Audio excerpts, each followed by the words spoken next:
है जो आपके सामने आपने कभी भी इस तरह का दृश्य आपने यहाँ प्रयागराज में नहीं देखा, जो आपको ये दिखाई दे रहा है आंखों से इस तरह का।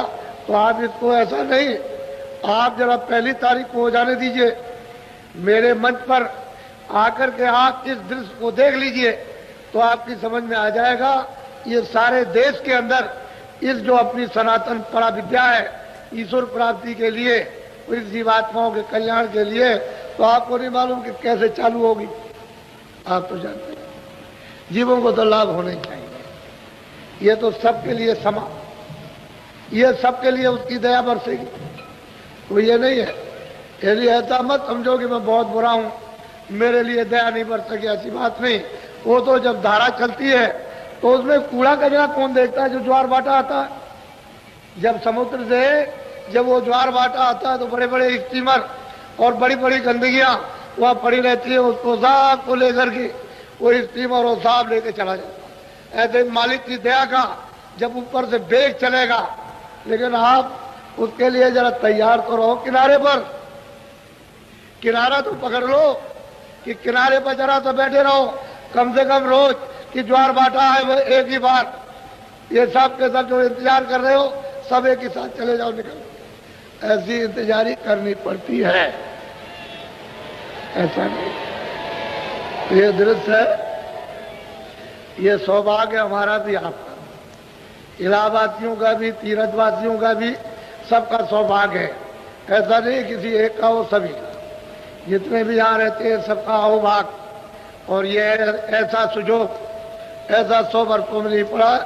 और ये कोई भी मल्लाह या कोई भी हमारे ब्राह्मण पंडा ये समझते हो कि बाबा जी कोई कब्जा करने आए, तो हमारा ये काम नहीं है। हमने तो काम किया और करने के बाद चले गए। कौन आता है, कब फुर्सत मिलती है? अरे भाई ये तो किराए का मकान है, पता नहीं किस दिन पूरा हो जाए। हम तो किराए के मकान में रहते हैं। हमारा जब हम किराए के मकान में रहते हैं तो हम यहाँ कब्जा करके क्या करेंगे? हमारा है यहाँ क्या? इसलिए सब कुछ नहीं। अरे काम के लिए आए, इसमें तो सबका लाभ है, आध्यात्मिक दृष्टि से लाभ, शारीरिक दृष्टि से लाभ, तो आज की जीवात्माओं के लिए, तो सब तरह से परिवार बच्चों के सबके लिए, देश के लिए, आप मतलब ये एक अपने सुख के लिए, शांति के लिए, सबके लिए सबका लाभ। इसमें किसी एक व्यक्ति विशेष की बात। तो ये परा विद्या हमारी सनातन है, ये अनादिकाल की, और अनादिकाल की विद्या जिसको हमने छोड़ दिया उसके बगैर हम सब लोग दुखी परेशान हैं।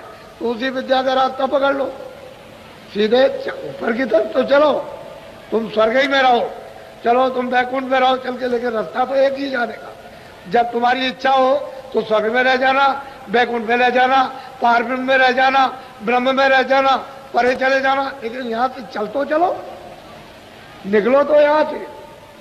लेकिन आप यहाँ से निकलो अंधेरे में पड़े रहोगे तो बच्चा तब तो आपको कोई सुख नहीं मिलेगा। ये सब चीजें अपनी अपनी जगह पर सत्य है, जो जिसकी जगह अपनी जगह बिल्कुल निश्चित है, इसलिए आप उसको अदल बदल नहीं सकते हो। और महात्माओं ने किसी को बुरा नहीं कहा, सबको अपनी अपनी जगह की स्थापना, और आप खुद पूजा की और खुद आपसे कराई और करा करके सीधे ले चले, तभी तो कोई आदमी छेड़ता छाड़ता नहीं है। अरे जिसके राज में रहोगे उसके अनुकूल चलोगे, खुश हो जाएगा। अब गोस्वामी जी महाराज कहते हैं कि मोह बिलो को राम मुस्काई, कहते हैं मैं उसके अनुकूल रहा तो मुझे देख करके, मैं उनको देख करके वो प्रसन्न हो गए, कहा अच्छा तुम चले जाओ।